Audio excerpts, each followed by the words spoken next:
Available on the class website at the end of this, and please review the book as well. Again, I keep saying the same thing over and over. Please make sure that you maintain a safe speed in the environment, as well as constantly be looking around and be aware of what's around you and what to do in case something goes boink. Thank you very much. Hope you enjoyed the video, and I hope to see you in class at some particular point. You should be able to see the real tires of a car when you pull up to it whenever you're stopped. This gives you enough room to pull around it in case the car in front of you cannot move. These are illustrations to show you how much room you actually do have when you can see the tires, about 12 feet.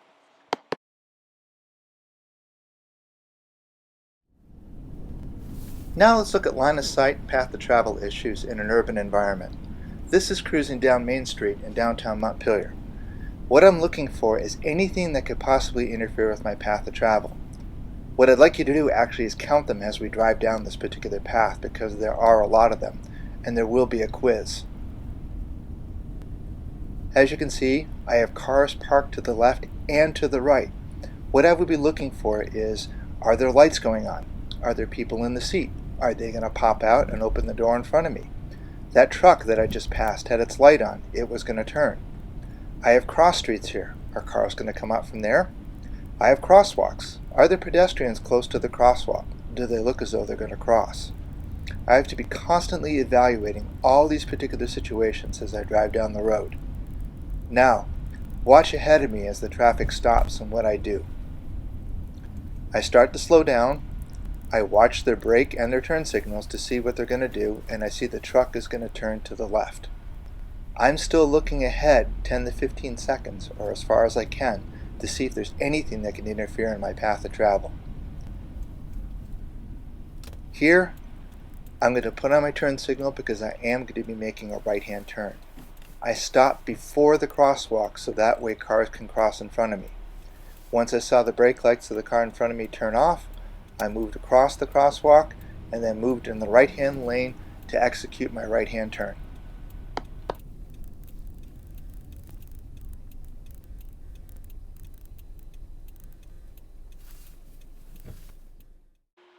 The proper position to make a left-hand turn with no oncoming traffic is lane position 2. With oncoming traffic, move to lane position 1. That gives you enough room. After you have a clear path of travel, pull straight out to try to make as close to a 90-degree turn as possible to keep you out of the other lane as much as you can. Straighten the wheels out once you pass the turning peg, and then off you go on a new path of travel at the right speed. A protected left-hand turn gives the driver an arrow in order to make the turn without fear of being hit by oncoming traffic. In this particular case, the Ryder truck can make the turn without fear. Then, when the light changes to yellow, there is still a chance to make a turn as long as they yield. Now let's look at a model and the lights for each of these particular cars. Observe which ones have red and observe which ones have a green arrow, and then what happens as the car moves. Notice that the blue car can execute a right on red because there's no one interfering with his or her path of travel. Now here's an example of another protected left-hand turn. So what we're going to have here is the light on the left-hand side that has 4 bulbs on it give me a green arrow, so the 3 cars, the 2 in front of me and myself, can turn into that particular lane. However, the first thing that has to happen to start the cycle is the crosswalks have to close down.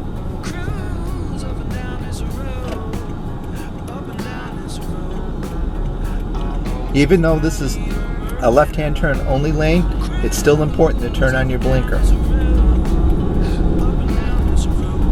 I'm going to pull out and then cut the corner to make it as 90 degree as possible.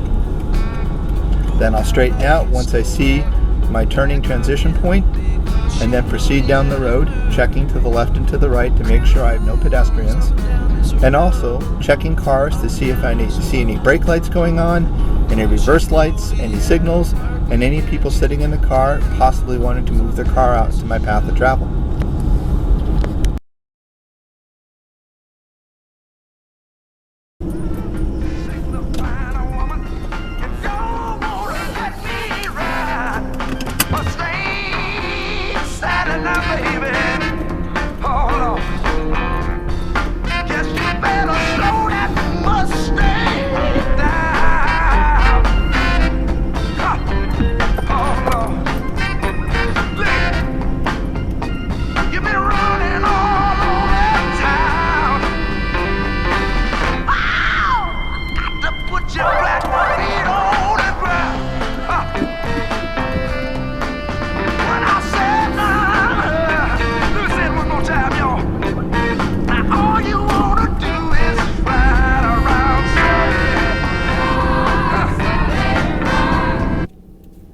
Now let's look at a right on red turn. I'm going to pull up to the stop line using my reference point and look across the street. I'm going to keep an eye on all oncoming traffic, and if you notice there, I had a truck pull in front of me. Now that I'm clear, I can execute the turn doing 90 degrees. I start always in this particular turn in lane position 1 so I don't hit the curb going around it. Pause, wait for that car to go. Up ahead here we have a common left-hand turn lane, otherwise known as the suicide lane. These lanes are set up so that way traffic going in either direction has a lane where they can execute a left-hand turn. There are arrows facing in both left-hand directions, and cars can use it and move into to make that left-hand turn with some degree of safety. However, they're called suicide lanes because a lot of people will use them to pass a car on the left-hand side that is trying to make a right-hand turn, such as into this McDonald's here. That's not what the lane's purpose is at all. It's actually illegal to do that. Hence the term suicide lane. Cars will come from the opposite direction towards a car trying to make a left-hand turn at a high rate of speed and hit them. That's not good.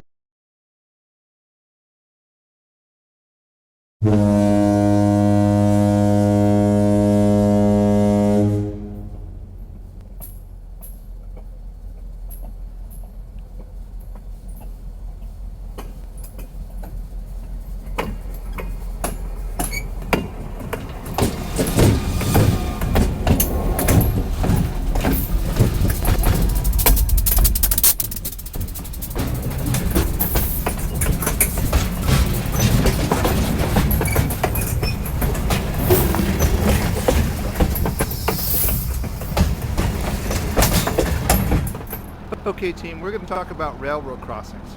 Now the sign you see up ahead is not just for any type of railroad crossing, it actually indicates where there's an Amtrak station. This is the Amtrak station for Montpelier. If you look up further ahead, we're going to take a look at that one next.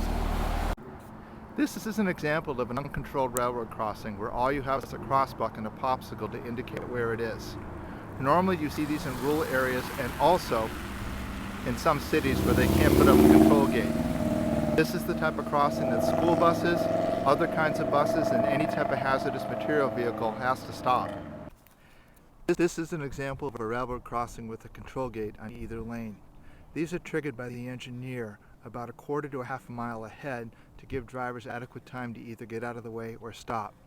What will happen first is the red lights that you see with the hoods will start flashing, as well as the red lights along each of the crossbars. Then the crossbars will drop, stopping traffic in both directions. They are controlled by the engineer in the cab of the train. For example, here, the train stops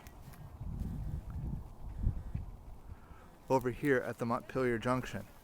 While the train is being unloaded, he opens up the gates.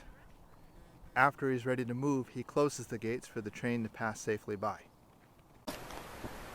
And that concludes today's lesson about driving in an urban area.